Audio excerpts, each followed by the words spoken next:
Мына ушул учурда президент көрбөй атат, аны жеткизбей атышат. Анан эл нааразы болуп атат. Мына баягы эле 10 жылдагы отурган архитекторлор ушинтип ээлеп отурат, бирок президент неге буну карабай атат деп эл кайра президентке нааразы болот. Мына ушундайларды жеткире турган аким, губернаторлор, прокуратура ушул жакта чыкыдылатып иштесе, ушундай коррупционерлер жоопко тартылса, анан эл ыраазы болот да бийликке. Мына ушундай акыбал жаап жашырылуу менен бир райондун ичинен чыкпай, облустун ичинен чыкпай, маселелер мындай ырбап атат да. Мына ушул жагдайды көтөргөндүгүңүздөргө биз мындай ыраазы болуп атабыз. Анткени бул абдан маанилүү жер, мамлекеттин мүлкүн мамлекетке кайтарыш керек.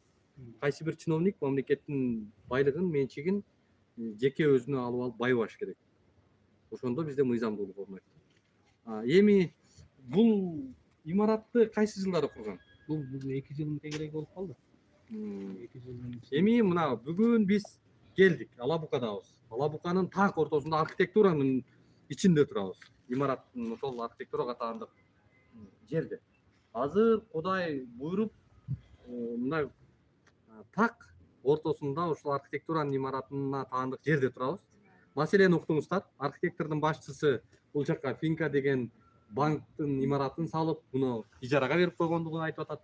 Мына бул жакта ашкананы салып, буну пайдаланып, кафе кылып иштетип аткандыгын айтып атышат. Эми асмандан издегенибиз жерден табылды. Анткени бүгүн биз келдик, губернатор да Кудай жалгап келип калыптыр, эл менен жолукканы.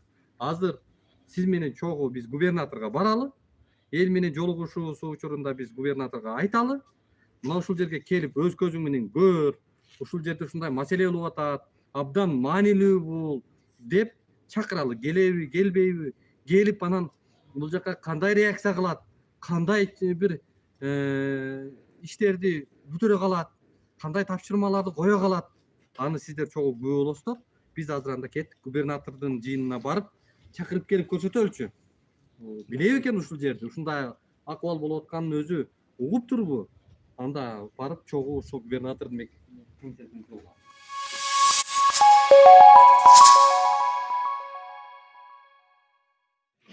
Саламатсыздарбы? Мен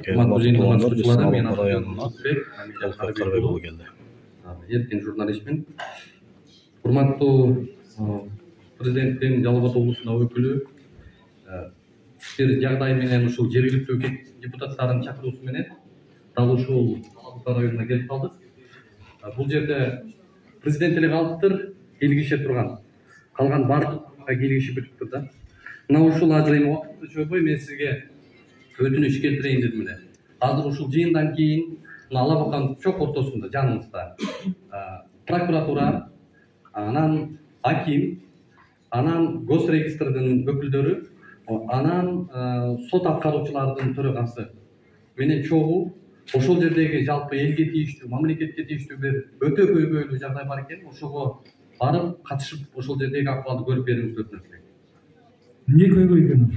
Жерге байланыштуу колунда мына кагаздары, соттун чечимдери турат. Мамлекеттин менчигине таандык, мамлекеттин мүлкү жери бүгүн жеке менчик тараптарга өтүп кеткендиги ушул билим берүүгө байланыштуу да. Ушуну өзүңүз көрүп бир иликише турган жагдай болуп калса да. Барып бере аласыз да? Макул, барып беребиз. Мен бирок аксыдадан эл менен жолугушум бар, бирок барып көрүп анан тийиштүү кызматкерлерге тапшырма берип кетейин мен. Жарайт. Чогуу барайын. Жолугушуудан кийин чогуу барабыз. Достор, бүгүн Алабука районунун губернатору менен жана Улукбек Карбек уулу досум менен бир катар ушул жерде болуп аткан мыйзамсыз иштерди текшеребиз жана чогуу азыр сиздер менен бөлүшөбүз. Аягына чейин көрүңүздөр.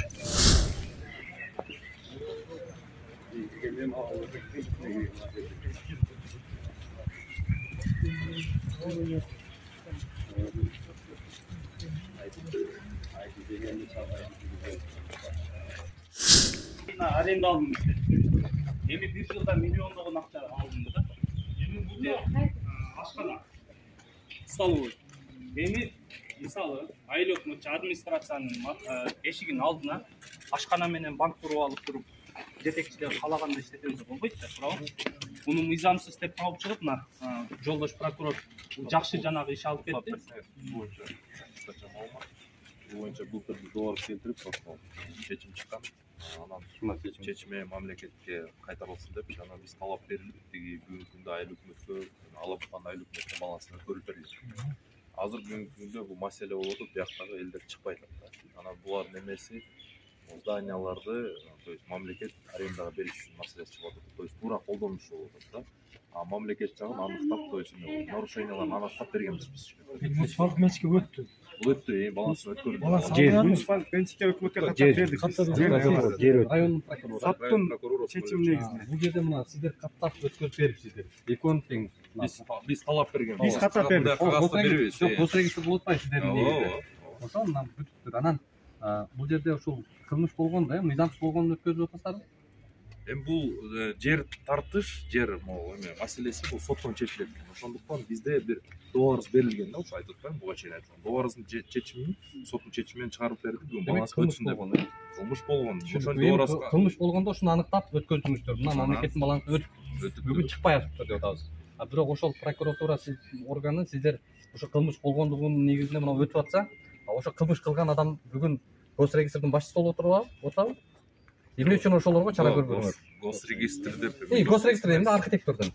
Жок, ошо архитектор булай деп атпайм. Архитектордун башчысы.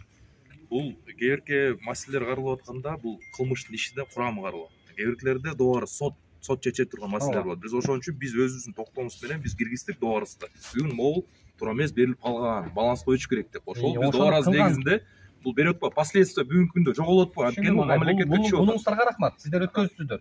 Мамлекеттин балансы өтүп. Бирок ошону кылган адамдарга чара көрдүңүздөр. Кылган боюнча арыз менен азыр дополнительный кошумча бизге кайрылды. Бүгүн комиссия түзүлдү ушул боюнча. Бүгүнкү күндөн баштап эмки жумадан мына комиссия чыгып каралат ушул маселе. Архитектордун башчысы сиз экенсиз. Сөзүңүз айтыңыз. Ушул жерде апаңыздын намын өттү беле? Жок. Кимдин намында эле бул жер? Бул Сулаймаков Кенжетайдын атында рахматов өтүп кеткен. Ал ким болот сизге? Мен Тайкен болот. Бул бир нече жолу текшерүүдөн өткөн. Прокуратура текшерген, РОВД текшерген. Баардык мыйзам чегинде иш алып барып жатат. Архитектор катары өзүңүздүн тууганыңызга өткөзүп берип атасызбы сиз? Жок, мен өткөзүп бербегем. Бул мага тиешеси деле жок. Бул жер мына Акчутаган өзүнүн жери бар. Мына прокуратура текшерген, аныктаган, сот деле аныктаган. Ар ким өзүнүн жерин аныктаган. Жок, бул архитектуранын зданиясы. дом болгон. Бакча кайсы болот? Артында азыр ол жеринде. Бул жилой дом болгон. 91-жылы исполкомдун чечими менен Акчутаган баланс өткөн. Мына ушул ишти кылган киши урматтуу губернатор. Бошотуп берген. Жок, Акчутура белки менчигинде, Акчутуранын менчиги Банкка 9,5 миллионго былтыр ушундай баланс өткөрүп бергенбиз. Экөөсүн тең. Өткөн болсо айыл өкмөт силер анда келишим түзгүлөт, силер өткөн болсо. Зданиясын сотко берип койду да эми. кайра апелляция жазып, зданиясын сотко Тек берди. паспорту бар экен.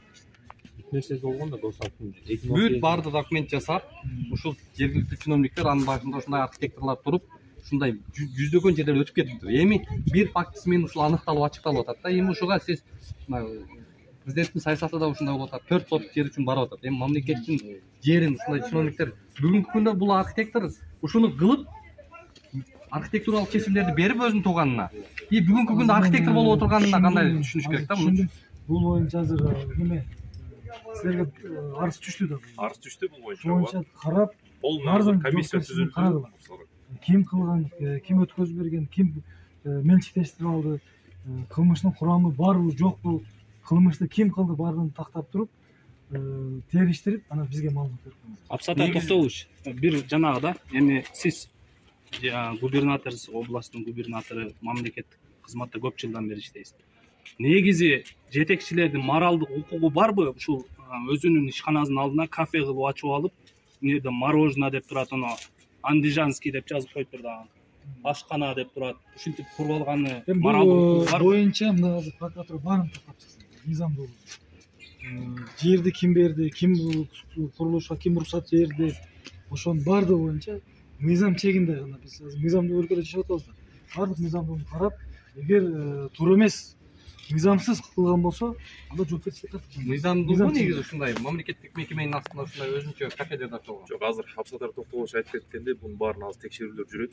Мен сизге буларга бул боюнча кошумча маалымат берем. Бул могул ашкана боюнча эмес, только бул курулуштар боюнча эмес, биз могул Жеңиш парк, анан могул жерде 3-4 кафенин бүт баары текшерип чыгайын деп атабыз комиссия мененчи. ошо менен ошонун баарын текшерип сиз өзүңүз кайрылгансыз туурабы? Биякта азыр ошол эле суроону берип атат, сиз бияка айтып койсоңор болбок. Сиз өзүңүз кайрылгансыз, ошол боюнча комиссия түзүлүп, азыр текшерүүлөр жүргүзүлүп атат. Жолдош прокурор мындай да, бул маселе боюнча мурда да кайрылганбыз да. Анан биздин каралат, мыйзамдуу, анан процессте деген суроолорду көрө берип, уже чочуп калганбыз да. Биз 11 гектар сиз айтып кеткен базар барбы? Ошону мурунку сазыкта ушул биз ошол жерди кайтарган бизбиз, мыйзам берилип кеткен. Ошол айыл өкмөт мына 11 гектар жерди берип алып, азыр войлада жүрөт. Кенен эркин базы бизде шылдыңдапчы. Эми мыйзамсыз жерди берилди деп туруп такталып чыккандан кийин ал адам жоопкерчиликке тартылыш керекпи? Же сотмо-сот процедуралар жылдырып туруп, срок давностин өткөрүп туруп, анан болду, будан кийин эми срок давности бүттү, бул жердики эми буга эч нерсе чара көрө албайбыз деп жүрө берген болобу? Мына 11 гектар жер азыркы чогулуштагы ошол именно ошол айыл өкмөт мыйзамсыз берип берген жер. Мына эч нерсе болбойт. Негизи фиксировать этилиш керекпи? Срок давности өтсө дагы.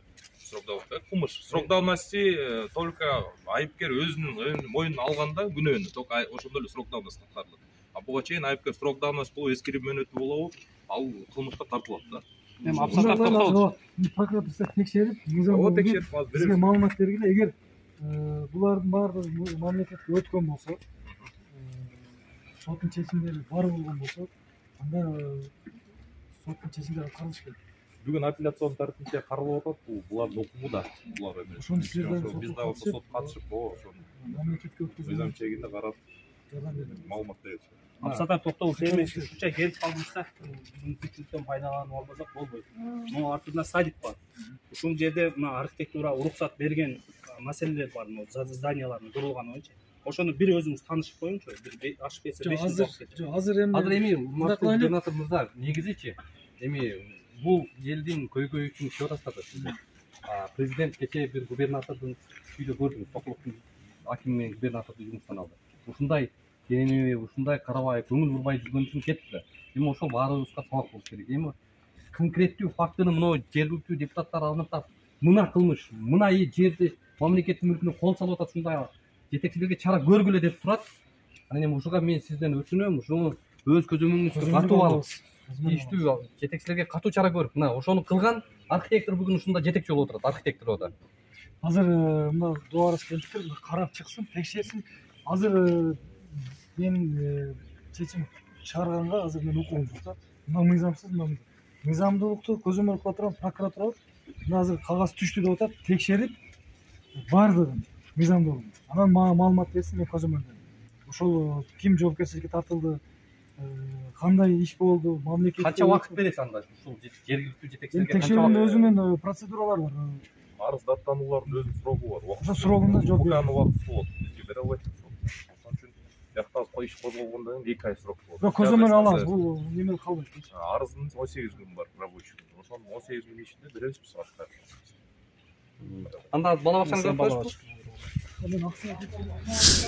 Достор, азыр архитектура маселесинен кийин эле садик маселесине өттүк.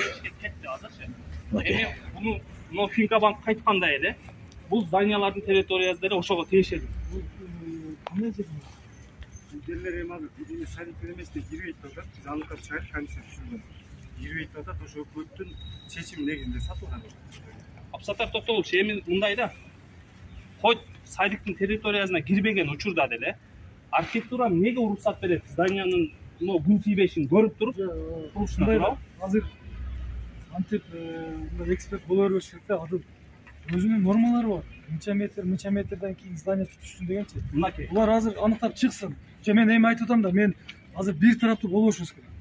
Эки тараптуу болуш керек. Булардын да укугу бар өзүнүн. Мамлекет тараптан укугу бар. Ошону мына прокурор иликтеп чыксын да. Тактасын. Азыр биз бир нерсе деп айткандан эрте азыр. Иликтеп баарын тактап чыккандан кийин азыр сиздин арызыңыз боюнча райондук прокуратурада өзү күндө комиссия түзүлүп, текшерүү толук кандуу жүрүп атат. Сиздердин арызыңыздар боюнча. Азыр комиссия толук кандуу бир жыйынтыкка келсин. Андан кийин дагы эгер макул болбосоңуз, анан областтык прокуратурага даттанасыз. Дагы комиссия карап чыгып туруп, анан чечим кабыл алабыз. Туура.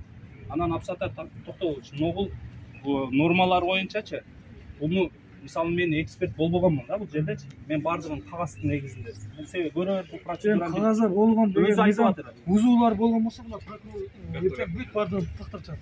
Мына кагазды өзү берип атат. Болбойт. Курулуш жүргүзгөнү болбойт деп атат. Бирок курулуш жүрүп боло береби бизде жаш балдардын бейс болуу кереги жок деп. Биз эми жерди прокурордун чечимди берип атпайбы? Архитектура берсе эмнеге курулуш жүрүп атат? архитектура өзү берип атыр. Курулуш жүргүзгөнү болбойт деп. Дал ушул жерлерге берип бул атат. кагазды мага берген жоксуз. Бир эле кагаз менен кайрылгансыз. Мына ошол айтып атам. Эми Кагазды мен азыр биринчи жолу көрүп атам да. Сиз тиге тиркеп берсеңер мен буну эмеге чыгармам. Бир эле кагаз сиз жана көрсөткөн кагазында болду. Бир эле кагаз. Эгер Мен биринчи жолу көрүп атам. мындай болгон болсо, мыйзамсыз болгон болсо анда Мага. карап туруп сотко берип, соттон жокко чыгарып, анда буздурган. Анан эми жанагындай бир бечаралардын эмесин бат эле түрдүрүп таштап атат. Могу жерде мамлекеттин балансына өтүп бүт бардык менчик өтүптүр мамлекет, э? Эми эмнеге сүрдүрбөй ошону күчкө салып эле албайсыздар? Зданиялар боюнча, курулуштар боюнча айыл өкмөт чечет. Ошо айыл өкмөт эмнеге? Анан айыл өкмөт эми алынып Баланста турса. Biz sotga kayrilganmiz. Sotga kayrilganda biz bir damlığına tiyalmayı etkenmiz. Sot atkarıcı geliyor ondan öz.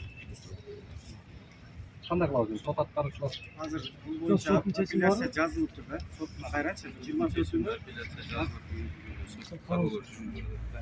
курулуш боюнча гана жерди биз өткөрүп бердик. Ошондон кийин Жерди мамлекет өткөрүп бердик. Курулушка гана финканын курулушу боюнча гана жерди биз Здание мамлекет өткөрүп бердик. Здания боюнча 10 күн мурун уведомление берилген. Өзүңөр эмеден алып кеттилер деп. Булар айтып атпайбы, өзүбүз акчабызга салдык деп. Мени биз бардык. Алар алып кетти бергенбиз, бирок алар бүгүн сотко беришти. Алар укугу сот болду именно ошо здание боюнча. Анда процесс жүрүп атат. Процесс жүрүп атат. ошол Бирок биринчи сот эмес чечимибизче чыккан да. Анда сот отурат. Биздин районда кышкы бес саат ашты. Анда биз 2019 жылы бес саат сатып алганбыз бир организацияны. Ошо боюнча турда даже талкаланып бүтпөй атат. Ошону ким каржылап берет? Сизден сурап ошону бир караштырып берсеңиздер. Алып кайрылып Оны мазардын жанында военник частын тушунда. Ошого мен ачыгын эле айтып коеюн, мен аял башым менен мына өкмөт дагы билет, бардыгы билет. Ошо сапалак менен өкмөттүн ортосунда таманын тешилди да. Ал бир болду. Ал өкмөт алып бергенден кийин Мамгаттоо менен айыл өкмөттүн ортосунда тешип, бутум тешилди. Мына бардыгын өткүзүп бүткөндөн кийин ошол жерди мен карап жүрдүм, бир аjakты айнектерди сынып, эч нерсе калбады. Даже удалып деген. Кечине кетейин, жарым калды да. Эми ошону карап, каржылап берсеңиздер, мына балдар кенен жүйөтө эсепке. Мен өзүм үчүн иштеген жокмун. Менин бир бутум көзү, бир бутум сөзү тур. Мен эл үчүн иштедим да. Мынакей ишендирсеңиздер, мына айыл өкмөт. Азыр садик боюнча мына жыйында айттыңыз. Бас протоколго түштүк. Бул боюнча азыр биз айыл өкмөт, аким бардыгыбыз бунун үстүндө иштейбиз. Кайсыл жактан каржылайбыз, кантип оңдойбуз. Бул көйгөйдү айттыңыз го. Бул боюнча мен жогорку билим берүү бөлүм башчысы. Бул боюнча келечек үчүн билим берүү долбоору, билим долбоору ошол имараттын азыр тендерге берилген. Сиз каерден болосуз? Билим берүү бөлүм башчысы. Кайсы Районна. Кичине сабыр кылып туруңуздар. Эми мындай да мен азыр түшүндүм, мен шашып атам. Бардыгы мыйзам чегинде чечилиш керек. Бардыгы. Эми мындай да эже, а сиздин маселеңиз боюнча садик боюнча быйыл болот экен. Мына азыр билим берүү бөлүмү айтып атат. Билим берүү бөлүмү менен сүйлөшүп. Мына зданиялар боюнча азыр сот процесси жүрүп атат. Сотко биз дагы кирише албайбыз, соттун чечимдерине дагы биз мындай эчтеке айта албайбыз. Сот процесси жүрүп аткандан кийин мына мыйзамдуулугу боюнча прокурор текшерип туруп маалыматты бизге берет. Бардыгы мыйзам чегинде иш алып барылат. Эми мен Анан мындай неме кылыш үчүн же пиар үчүн бирөөнү дагы биз какшатпашыбыз керек. Бардыгы мыйзам чегинде алып кетишибиз керек. Эгер мыйзамга туура келбей турган болсо, анда биз мыйзам чегинде буздурабыз. Мыйзамга туура келет. Анан мыйзамга туура келип, жөндөн анан бирөөнүн оокатын тартып алып же башка кылган, анда туура эмес. Алар дагы биздин жарандар. Ооба, бардыгы мыйзам чегинде. Бардыгы биздин жаранды. Закон менен иштетип атып, болгону менин билем, документ менде колумда бар. Жанагы копиялар полностью бар. Мен акимге кайрылган жокмун. Секин закон менен иш кылайын. Экинчиден мынагы баланы мен районго келгенде бери эми көрүп атамын. Мен иштешип аткан Самат менен төрага менен иштешип атам. Булар биринчи аракет кылышып атат. Бирок булар чөнтөгүнө кылып бере албайт да.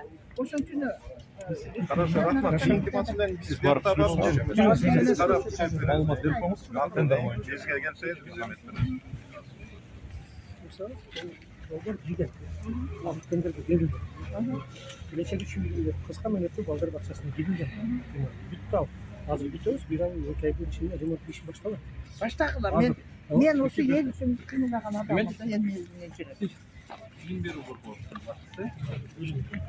Bilim berүү бөлүмүнүн башчысы. Билим берүү мыйзамында ушу бала бакчага тийиштүү жерлер болсо, кайсы бир колдорго өтүп кетиши мүмкүнбү? Мүмкүн эмес. Билим берүүгө таандык болуш керек, бул жердеги ызы чуу болуп аткан бул жерлердин баардыгы айыл өкмөттүн тиешелүү жергиликтүү мыйзамды башкаруу органдарынын тиешелүү жерлер. Алынысы айыл өкмөттүн баласында. Билим берүү имараты ичиндеги мүлктөрдүн баардыгы ошол жергиликтүү өз алдынча башкаруу органдарынын баласында. Түшүндүм. Эгерде ушул жерде турса, айыл өкмөтү ушу билим берүү багытында гана колдонулуп аткан, билим берүү багытынан башка багытка колдонсо уруксат жок, мүмкүн эмес. Бул жердеги бала бакча боюнча сиздин кандай маалыматыңыз бар? Бул бала бакчанын мен билгеним боюнча, маалыматым боюнча бул жактагы тозулган, кирип кеткен имараттар бул мурда болгон да. Мурда болгон. Мурда деген качан? Мен чоосун датасын билбейт экенм. Болот да. Мурда болгон. Мурда болгон деген сөз бул мыйзамдуу деген сөз. Жок, мыйзамдуу деген сөз эмес. Ал мурда болгон деген булар сотко чейин барышып, соттошуп, же сотко чейин утуп алышып. Бул бала бакчанын ээси, билим берүү бөлүмүнүн өкүлү катары сиз бул бала бакчанын өтүшүнө кандай иш-чаралар көрдүңүз? Кандай башка? Бала бакча талашка түшүп атпырбы бул жерде? Талашка түшкөн жок. Сатылып кеткендиги тууралуу. Имарат сатылган эмес. Имаратта тийиштүү жерлер. Жок. Имараттар жерлер мурда биз келгенге чейин мен жумушка келгенге чейин бул жер имараттар өтүп кеткен экен. Бул боюнча кандай прокуратурага кайрылуу болгон, министрликке кайрылуу болгон. Азыр эми сиз тараптан болгонбу? Кагаз түрүндө. Көрсөк болот да? Көрсөк. Бул жакта өрт коопсуздуктары элементтары сакталбаптырбы? Кандай реакция кылып атасыздар? Биз кайрылдык депутаттар. Мен өзүм деле депутатмын.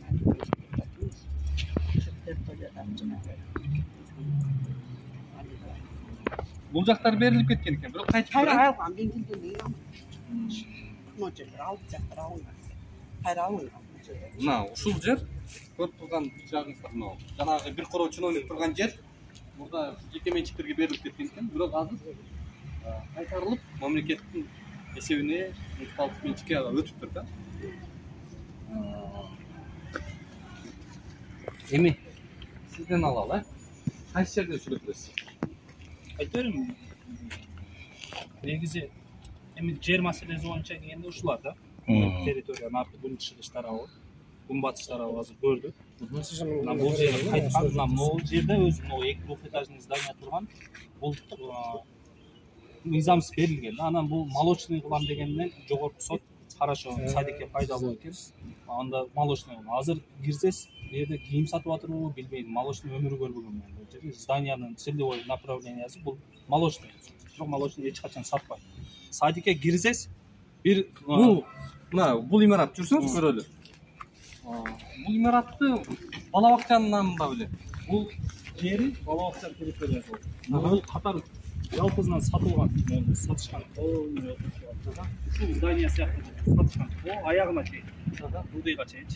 Сатышканда булардын баардыгы мыйзамсыз деп тауып чыккан. Бул здание калып кеткен. Буну неге калып кеткен десек, бул садикке молочный кылып иштеткен, садикке пайдалуу болуп кеткен жаш балдарга. Ошонун себебинен молочный болуп калды зданиеден. Бирок мына биздин гумандуу соттор, урматтуу көрөрмандар, гумандуу сотторубуз мына ушул имаратты бала бакчага, балдарга пайдалуу болсун деп сүт азыктары сатыла турган магазин имарат болсун деп ошо балдарды ойлоп ушундай кылып калтырып коюптур да. Анан азыр эми бул жакта сүт азыктарынын караны жыты жок экен. Бирок бала бакчанын наамында турган жер экен бул дагы. Мунун максаттуу багыты ушул сүт азыктар сатылыш керек деп биздин гумандуу сотторубуз ушуну чечип берген экен. Азыр эми ошо соттордон дагы анан бул жактагы сүт азыктарынан да дайын жок. Анан осы архитектурлар мына азыр бир 20 нормасы боюнча азыр мен жетекчиси менен сүйлөштүм, 25 бала болуш керек деп садикте 45 баладан жат. Мына ушинтип сатышып, жерлерди ээлеп алган садик ойлогон эч ким жок. Мына эми бул абдан маанилүү нерсени айтып атат. Бул жергиликтүү кеңештин депутаты. Бүгүнкү күндө көрүп атасыздар, канчалаган балдар бүгүн ашыкча мындай бир талаптан сырткары 2 эсеби 3 эсеби ашыкча жүк менен окуп аткандыгын көрүп атабыз. Мамлекетибизде бала бакча жетишпейт, мамлекетте мектеп жетишпейт. Мына ушундай жагдайлар болуп турганда анан биздин урматтуу губернаторлорубуз анан шашып башка иштерге шашып шумаланып кетип атат да. Бул жакта эгерде ушул жерлердин баарысы ушул билим берүү багытында колдонсо, мектепке, бала бакчага, ушу жеке менчикке кетпей ошол социалдык объектилерге кете турган болсо, бул жаман нерсеби? Канча бала бүгүнкү күндө ар бир группада бирден? Бир группада канча? Бир группада тизим боюнча жашылка группада 50, саттарда 55, келген 38-45 ушундай балдар келишет. Стандарт боюнча канча болуш керек? Стандарт боюнча илгерки мурдагы стандарт боюнча 25-30. Бүгүнкү күндө 50 бала, 40 бала 2 эсе өсүп атат. Сиздерге керекпи негизи ушул жерлер ушул жеке менчиктерге кетпей, мамлекеттин ушу билим берүү тармагына ушул социалдык объектилерге курулса болобу эле? Эми ар бир территория ар ким мисалы үчүн балдар бакчасын болгону балдар бакчасында турганы жакшы, мектепти болгону мектепте турганы жакшы. Чындыгындачы. Анан эми мурда берилип кеткен экен, анан ошол бойдон калып калган экен. Биз деле аракет кылдык, анан болбойт экен деп болбой жеңип чыккан экен мурда. Мына ушул урматтуу көрөрмандар, ушундай жерлер берилип кеткен, ушунча жерлер жеке менчикке кетип калгандыгы тууралуу маалыматтарды угуп атасыздар да. Мына ошолордун башында турган, ошолордун берилип кеткендигине негизги себепкер катары бүгүн ушул жерде отурган архитектор күнү бүгүнкүгө чейин ушул жерде иштеп атыптыр да, жетекчи болуп дагы деле. Ушунча жерлер кеткендигине негизги себепкер киши катары ушул архитекторлор бүгүн дагы деле ошо кызматта отурат. Азыр мисалы эмне болгон, кандай болгон көрөрмандарга, кыргызстандыктарга, ошол эле учурда мамлекеттик бийликтин башында отурган инсандарга жеткизүү максатында кайрылып атасыздар да. Эмне болду эле? Эми негизинен президентибиз Садыр Нуркожоевичтин указаниялары кетти да, могу садик, мектеп, социальный стратегический объекттерди кайтаруу боюнчачы.